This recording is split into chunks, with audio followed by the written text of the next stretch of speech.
Hey guys, welcome back to my YouTube channel, and in this video we will talk about Fall 22 application timeline for MS in USA.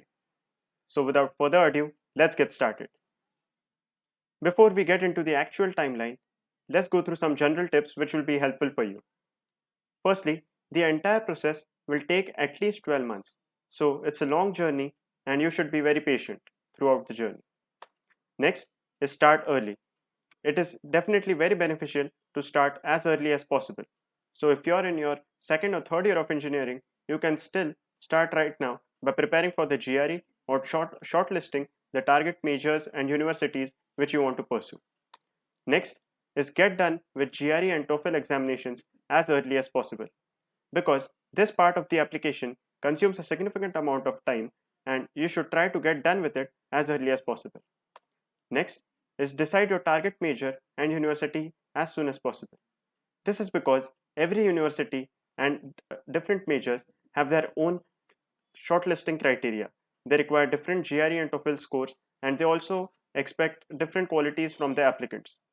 Hence, if you are sure about which major you want to pursue, then you can start building your profile for the same immediately.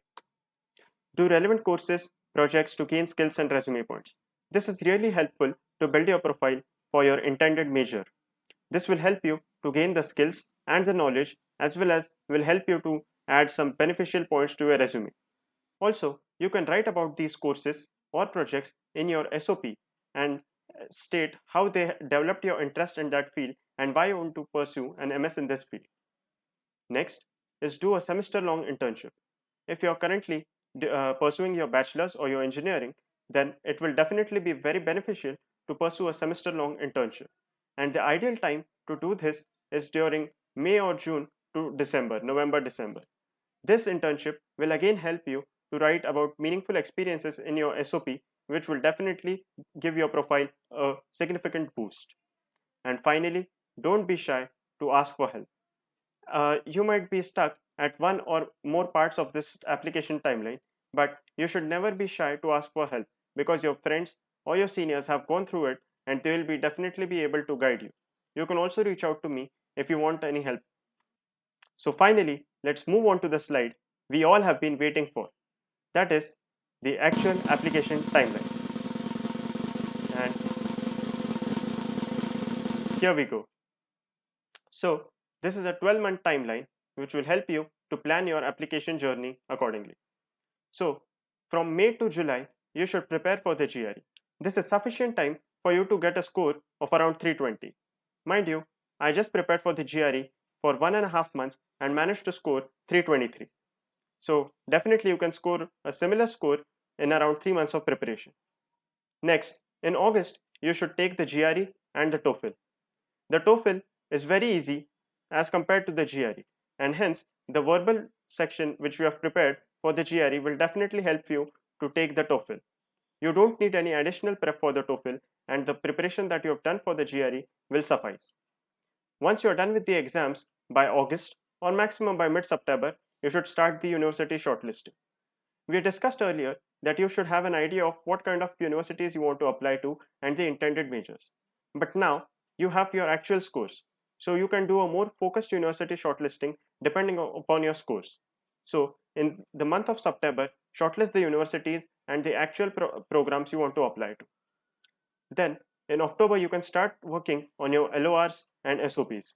You can start contacting professors and you can ask them if they can write you an LOR, and also simultaneously you can start working on your SOP.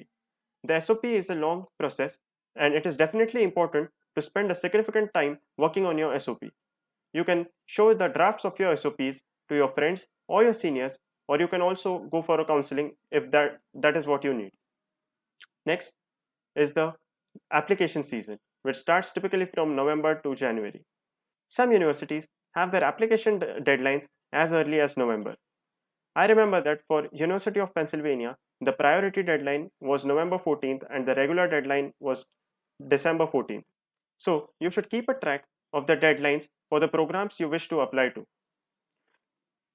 Usually, the Ivy Leagues have two deadlines. One is the priority deadline and second one is the regular deadline. The difference between two deadlines is usually a month or so. It is advisable to apply to the priority deadline to get access to scholarships and to get a better chance at getting an admit, because during the priority deadline, more number of seats are available.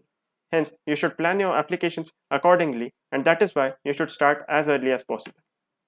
Also, note that we had discussed about the internships part if you are currently pursuing engineering or bachelor's right now.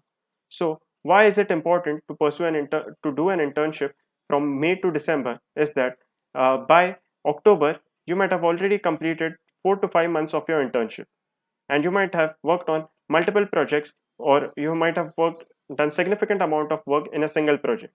So this will help you to write about your experiences in your SOP, which definitely helps to boost your profile. Personally, this helped me a lot in my applications. I worked at a startup called Anubhuti Solutions in the machine learning domain. And in my SOP, I wrote about the projects which I worked on during these months, and it definitely helped me to boost my profile. I strongly recommend you to do a semester long internship, as it will definitely boost your profile. And finally, the time which all of us have been waiting for, that is February to April.